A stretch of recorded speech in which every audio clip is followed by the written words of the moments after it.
अब हमारा जो नेक्स्ट ड्रग्स है ना वो है फिनोल्डोपैम, डोब्यूटामीन, ऑक्सीमेटाजोलिन एंड फिनाइलेफ्रीन। ठीक है, ऑक्सीमेटाजोलिन एंड फिनाइलेफ्रीन। सबसे पहले हम बात करते हैं अबाउट फिनोल्डोपैम की। अब फिनोल्डोपैम का क्या होता है, सबसे पहले अगर मैं आपको बताऊं, हमने बात की थी डोपामीन एक आपके पास का कैटेकोलामाइन है। डोपामीन के ना पेरिफेरल 2 रिसेप्टर्स होते हैं, D1 एंड D2। ठीक है, आपका जो D1 का जो एगोनिस्ट है ना वो फिनोल्डोपैम है, और D1 रिसेप्टर क्या करवाता है, वेजोडाइलेशन करवाता है। इससे अब हमें किसके एक्शंस के बारे में पता चल जाएगा, फिनोल्डोपैम की। अब वेजोडाइलेशन भी कहाँ करवा रहा है आपके पास ये, रीनल वेजल्स की। ठीक है, और आपके पास जो इंटेस्टिनल जो होते हैं, स्प्लैंक्निक वेजल्स जो होती हैं, या मिजेंटेरिक कह सकते हो आप, इनकी क्या करवा रहा है, ऐसे थी ना सपोज, ये इनकी वेजो डायलेशन करवा रहा है। तो इस तरह आपको अब क्या होगा, फिनोल्डोपैम के एक्शंस बहुत इजीली पता चल जाएंगे। पेरिफेरल डोपामिन D1 रिसेप्टर का एगोनिस्ट मैंने आपको बताया, वेजोडाइलेटर है। अब वेजोडाइलेटर है तो क्या कर देगा, सीवियर हाइपोटेंशन, जो हाइपरटेंशन होगी उसको ट्रीट करेगा। ज़ाहिर है वेजोडाइलेशन हमें कहाँ ज़रूरत होती है, जब हाइपरटेंशन होती है। फिर आपके पास हाइपरटेंशन इन हॉस्पिटलाइज्ड पेशेंट्स, हॉस्पिटलाइज्ड पेशेंट्स हैं, अगर हाइपरटेंसिव का कोई पेशेंट है, हाइपरटेंशन ड्यू टू कोरोनियो आर्टरी का स्पैज़म हुआ है या किडनी की आर्टरी या कुछ भी हुआ है, ठीक है, उनमें आप हाइपरटेंशन को ट्रीट करने के लिए फिनोल्डोपैम दोगे, क्योंकि वो क्या करवा रहा है, वेजोडाइलेशन करवा रहा है, कोरोनरी आर्टरीज़ की करवा रहा है, किडनी की आर्टेरियोल्स की करवा रहा है, और मिजेंटेरिक आर्टरीज़ की करवा रहा है। ठीक हो गया, ये 3 काम हो गए। फिनोल्डोपैम में आपके पास उसने कहा रेस मिक्सचर है, और इसमें जो है ना R आइसोमर होता है एज एक्टिव कॉम्पोनेंट, ये सब छोड़ दो आप। फिर आपके पास क्या होगा, फिनोल्डोपैम का ना वो कह रहे हैं जो फर्स्ट पास मेटाबॉलिज्म है वो बहुत एक्सटेंसिव होता है। ठीक है, और उसका जो half life in the blood होती है वो 10 मिनट्स होती है बस। ठीक है, ये बात हो गई।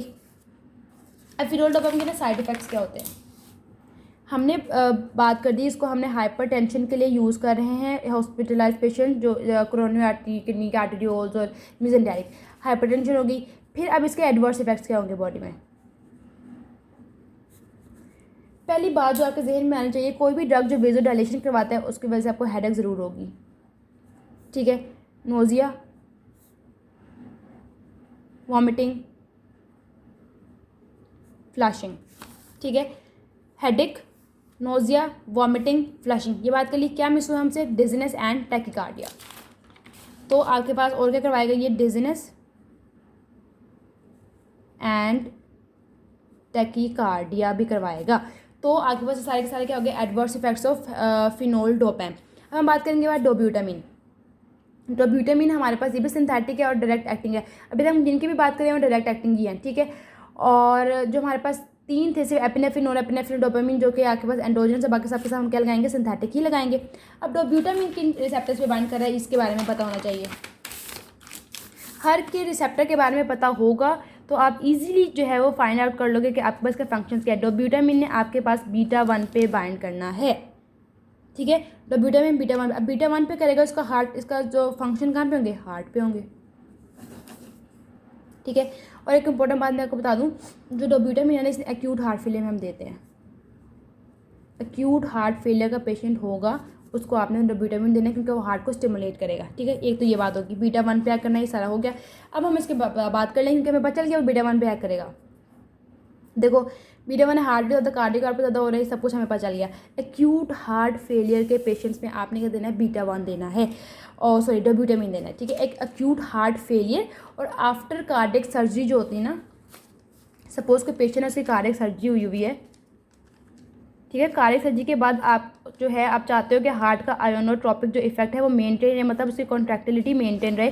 कॉन्ट्रैक्टिलिटी को मेंटेन करने के लिए आप क्या दोगे, डोब्यूटामीन। ठीक है, एक आप इसको दोगे एक्यूट हार्ट फेलियर में, सेकेंडली आप इसको दोगे आफ्टर कार्डियक सर्जरी, उसका आयोनोट्रोपिक इफेक्ट को मेंटेन करने के लिए। ये बात होगी हमारे पास। ठीक है, अब इसका एक अच्छी बात इसकी ये है कि कार्डियक आउटपुट देखो, क्योंकि ये बीटा 1 पे क्या कर रहा है, कार्डियक आउटपुट तो बढ़ा रहा है, बट जो उसकी जो ऑक्सीजन डिमांड थी ना उसको नहीं बढ़ा रहा। एपिनेफ्रिन बढ़ा रहा था ऑक्सीजन की डिमांड को, डोब्यूटामीन नहीं बढ़ाएगा। ये बात हो गई। अब इसके साइड इफेक्ट क्या होंगे, जो आपके पास पेशेंट है जिनको एट्रियल फिब्रिलेशन है, क्योंकि इसने तो कॉन्ट्रैक्टिलिटी बढ़ा देनी है, तो जो एट्रियल फिब्रिलेशन के ऑलरेडी एट्रियल फिब्रिलेशन के पेशेंट्स हैं उनमें हमें बड़े एहतियात से डोब्यूटामीन देना पड़ता है। ठीक है, ये चीज़ होगी। और इसके एडवर्स इफेक्ट्स जो है वो सिर्फ एपिनेफ्रिन जैसे ही हो गए, ये भी हो गया। अब हम बात करेंगे अबाउट ऑक्सीमेटाजोलिन। अब ऑक्सीमेटाजोलिन आपके डायरेक्ट एक्टिंग और सिंथेटिक एड्रीनर्जिक एगोनिस्ट है। अब ये किन किन रिसेप्टर से बाइंड करेगा, हर चीज़ के रिसेप्टर्स के बारे में बस आपने रट्टा लगा लेना है कि इसने इस रिसेप्टर पे बाइंड करना है, आप इजीली याद कर लोगे। अब हम किसके बारे में बात कर रहे हैं, ऑक्सीमेटाजोलिन। ऑक्सीमेटाजोलिन ने अल्फा-1 और अल्फा-2 पे बाइंड करना है। ऑक्सीमेटाजोलिन ने अल्फा-1 और अल्फा-2 पे बाइंड करना है। अब देखो इसको जो मेजर 2 इफेक्ट्स हैं वो मैं आपको बता देती हूँ। नेज़ल डीकंजेशन के लिए यूज़ हो रहा है। देन आपके पास जो आइज़ की रेडनेस होती है ना, ड्यू टू स्विमिंग करो फिर हो जाती हैं, ठीक है, कोल्ड की वजह से हो जाती हैं, या एक और यहाँ पर चीज़ें इसकी वजह से हो रही हैं कॉन्टैक्ट लेंसेज की वजह से, ठीक है। इन 2 चीज़ों के लिए आपके यूज़ करें ऑक्सीमेटाजोलिन, जो कि अल्फा-1 और अल्फा-2 पे एक्ट कर रहा है। नेजल कंजेशन करवा देगा, आइज़ की रेडनेस जैसे कंजक्टिवाइटिस हो, आइज़ की रेड हो जाती हैं, ठीक है, उनको ट्रीट कैसे कर रहा है, या स्विमिंग आई रेड हो गई हैं, ये कोल्ड की वजह से हो गई हैं, या कॉन्टैक्ट लेंस की वजह से आई रेड हो गई है, उनको ट्रीट कर रहा है ऑक्सीमेटाजोलिन, ठीक है। अब हम यहाँ से देख सकते हैं ऑक्सीमेटाजोलिन अल्फा-1 अल्फा-2 पे बाइंड कर रहा है, ठीक है। नेजल स्प्रे जो डीकंजेस्टेंस होते हैं उसमें होता है, ऑफ्थैल्मिक जो ड्रॉप्स यूज़ हुए होते हैं, ठीक है। नेजल क्योंकि हमें पता है नेजल डीकंजेशन करवा रहा है तो नेजल जो स्प्रेज होती हैं उनमें यूज़ होगा, ऑफ्थैल्मिक ड्रॉप्स जो होते हैं उनमें जो रेडनेस ऑफ आई जैसे स्विमिंग कोल्ड कॉन्टैक्ट लेंसेज की वजह से हो गई हो, ठीक हो गया। अब आपके पास जो ये है ऑक्सीमेटाजोलिन, ये आपके पास क्यों हम इसे नेजल डीकंजेशन के लिए यूज़ करें, क्यों, क्योंकि ये अल्फा-1 पे बाइंड कर रहा है। हमें पता था अल्फा-1 क्या है, वेज़ोकंस्ट्रिक्टर। जब अल्फा-1 रिसेप्टर से बाइंड करेगा ब्लड वेजल्स की जो कि नेजल मिकोजा को सप्लाई कर रही हैं, उनको स्टिमुलेट करेगा, उनकी वेज़ोकंस्ट्रिक्शन करवा देगा, जिसके बाद बाद डीकंजेशन हो जाएगी, ठीक है। देखो डायरेक्टली स्टिमुलेट करे alpha receptors and blood vessel supplying the nasal mucosa, और कंजक्टिवा जो है आएगा उस पर भी जो ये है वेज़ोकंस्ट्रिक्शन करवा रही है और डिक्रीजिंग द कंजेशन या डीकंजेशन करवा देगी आपके पास, ठीक है। अब इसका ऑक्सीमेटाजोलिन का ये मसला है, आप इसको ओरली दो, आप इसको आईवी दो, इसके इफेक्ट पे कोई असर नहीं पड़ेगा, जो इसने इफेक्ट बॉडी में करना है वो करके ही रहेगा। ये देखो क्या लिखा हुआ है, सिस्टेमिक सर्कुलेशन में एब्जॉर्ब हो जाता है regardless of the route of administration. जिस मर्जी रूट से दो, और बॉडी में जाके करेगा क्या एडवर्स इफेक्ट्स में, एक तो नर्वसनेस प्रोड्यूस करेगा, नर्वसनेस प्रोड्यूस करेगा। सेकेंडली क्या करेगा, स्लीप डिसऑर्डर्स, स्लीप ट्रबलिंग, और सर में दर्द होगी, हेडेक भी करवाएगा। तो ये 3 इसके जो है ना अच्छे काम भी कर रहे हैं, साथ में बुरे भी थोड़े से ऐड कर रहा है। नर्वसनेस करवा देगा, स्लीप ट्रबलिंग करवा देगा, और हेडेक सर में दर्द भी हो जाएगी इससे। अच्छा देन, और जाहिर है कि जब हम इसको लोकली जो है वो इंसर्ट करते हैं नेजल स्प्रेज, जो स्प्रेज जो है ना, जाहिर है नेजल स्प्रेज में यूज़ हो रहा है, तो स्प्रे जब नोज़ में करेंगे तो आपको लोकली वो इरिटेशन और थोड़ी वो स्नीजिंग वगैरह छींकें आना स्टार्ट हो जाती हैं, ठीक है। और हम वो कह रहे हैं कि ग्रेटर देन 3 डेज़ इसको यूज़ नहीं करना, क्योंकि उससे जो कंजेशन है वो रीबाउंड हो सकती है। ये हो गया हमारे पास ऑक्सीमेटाजोलिन। अब हमारे पास जो हमने इस टॉपिक में पढ़ा था वो कहता है फिनाइल एफ्रीन। अब फिनाइल एफ्रीन जाहिर है ये भी डायरेक्ट एक्टिंग ही है। फिनाइल एफ्रीन अभी किस जो है ना रिसेप्टर पे करेगा, ये कौन से पे करा था, अल्फा-1 अल्फा-2। फिनाइल एफ्रीन ने ओनली अल्फा-1 पे करना है, ठीक है। अब इसका जो मेजर चीज़ है जिसके लिए हम इसे यूज़ कर रहे होते हैं, पैरोक्सिसिमल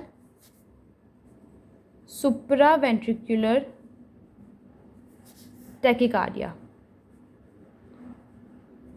पैरोक्सिसिमल सुप्रावेंट्रिकुलर टैकीकार्डिया के लिए हम क्या यूज़ कर रहे हैं, फिनाइलेफ्रीन यूज़ कर रहे हैं, जो कि अल्फा-1 रिसेप्टर्स पे एक्ट करता है। तो इसकी मैंने जो मेन बात थी वो बता दी। अब हम देखते हैं, देखो डायरेक्ट एक्टिंग हमें पता चल गया, अल्फा-1 रिसेप्टर बाइंड करता है, हमें पता चल गया अल्फा-1 है तो वेज़ोकंस्ट्रिक्शन होनी है, ये भी पता चल गया। और क्योंकि इसने बीटा पे एक्ट नहीं करता तो जाहिर है सिस्टोलिक और डायस्टोलिक दोनों को इंक्रीज़ करेगा। क्यों, क्योंकि सिर्फ और सिर्फ अल्फा पे बाइंड करा है, बीटा 2 पे नहीं करा है, वेज़ोडाइलेशन नहीं करवाएगा, दोनों चीज़ें इंक्रीज़ करवा देगा, ठीक है।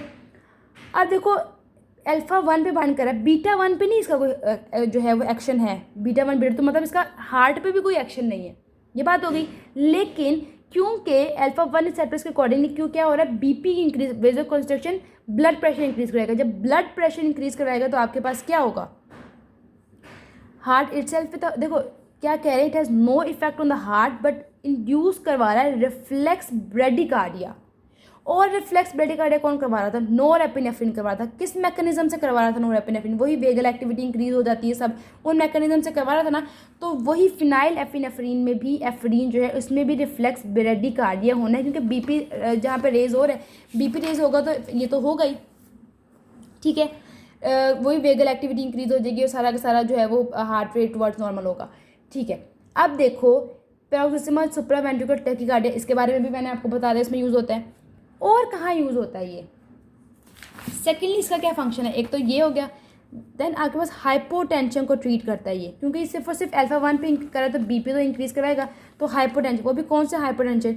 जो हॉस्पिटलाइज पेशेंट्स होते हैं उनमें, और आफ्टर सर्जरी भी जो हाइपरटेंशन हो जाती है ना सर्जिकल पेशेंट में, कोई ड्यूरिंग सर्जरी कोई ब्लड लॉस हो गया तो उनको आफ्टर सर्जरी हाइपरटेंशन हो जाती है, उनको ड्रिप्स लगती हैं, उनमें भी हम क्या देते हैं? फिनाइल एफ्रीन देते हैं कि उनका जो बीपी है वो टुवर्ड्स नॉर्मल आ जाए, ठीक है। तो क्या हम पैरोक्सिस्मल सुप्रावेंट्रिकुलर टैकीकार्डिया, देन आप इसका यूज़ करते हो हाइपोटेंशन के लिए। अब आप इसका अगर हम लार्ज डोज देंगे ना तो हमें हाइपरटेंसिव हेडेक होगा और कार्डियक इरेगुलरिटीज़ प्रोड्यूस होंगी। क्या? Hypertensive headache, cardiac irregularities. उसके अलावा फिनाइलेफ्रिन को हम जो है वो एज अ नेजल डीकंजेशन भी यूज़ करते हैं, और इसको हम ऑफ्थैल्मिक सोल्यूशन में भी यूज़ करते हैं हमें अगर मिड्रियासिस चाहिए हो, ठीक है। तो जैसे आपके पास ये था नेजल डीकंजेशन, उस तरह फिनाइलेफ्रिन भी काम करवा रहा है और ऑफ्थैल्मिक सोल्यूशन में देते हैं फॉर ऑब्टेनिंग मिड्रियासिस, ठीक है। तो ये हो गया अबाउट फिनाइलेफ्रिन।